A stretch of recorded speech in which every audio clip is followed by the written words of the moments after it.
요즘 아들 문제로 논란의 중심에 섰죠. 추미애 법무부 장관입니다. 지난 13일 추 장관이 관련 입장문을 냈었는데 마지막 문장은 이렇게 끝이 납니다.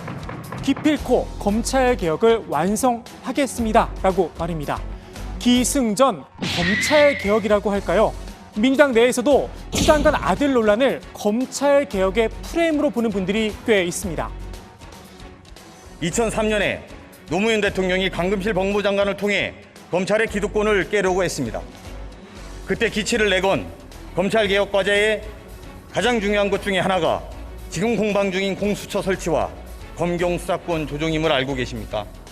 공교롭게도 17년 전과 똑같이 우리는 검찰개혁을 완수하려는 여성 법무부 장관과 이를 저항하려는 세력의 공격을 보고 있습니다.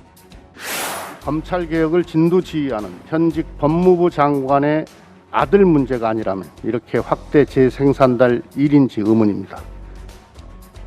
청와대는 생각의 결이 조금 다르긴 합니다. 약간의 거리를 뒀습니다. 검찰개혁의 문제로만 이것을 딱히 이렇게 특정하기는 또 어려운 구석은 있습니다. 다시 말해서 원래 이것이 이제 당직사병의 제보로부터 이제 시작된 일 아닙니까? 따라서 야당은 이런 일이 있으면 지적하고 또 비판하고 또 실체 규명을 위해서 또 노력을 하는 게 또 야당의 또 자세입니다. 그래서 그런 것은 하등 이상할 것이 없고요. 이유야 어쨌든 추 장관이 정치적 상처를 받는다면 검찰개혁의 동력 떨어질 수밖에 없습니다. 민주당 입장에선 가만히 지켜만 볼 수는 없겠죠. 검찰개혁의 알파이자 오메가라고 해야 할까요? 고위공직자 범죄수사처의 출범 속도를 붙였습니다.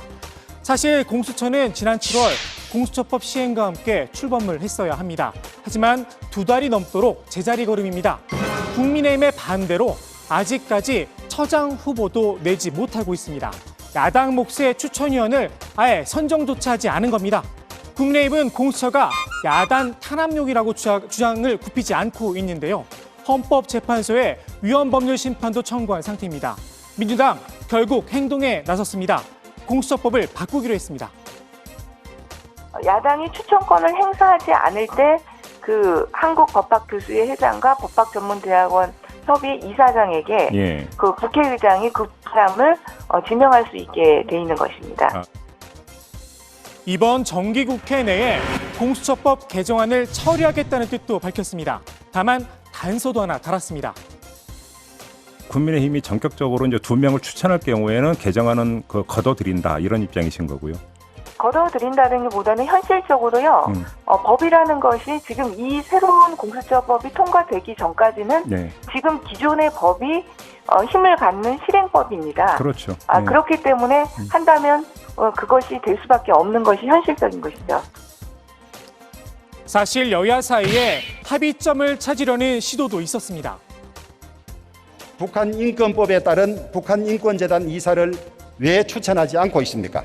지난 정부에서 시행되었던 대통령 특별감찰관을 왜 3년이 넘도록 임명하지 않는 것입니까?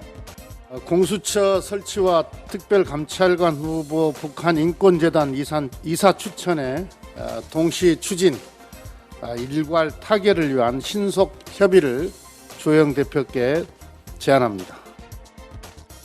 하지만 국민의힘이 특별감찰관 후보와 북한인권재단 이사 추천을 먼저 마무리하자 이렇게 주장을 하면서 협상이 답보 상태입니다. 결국 공수처법 개정안까지 발의된 상황, 독주냐, 목리냐, 국민들의 판단은 어떨까요?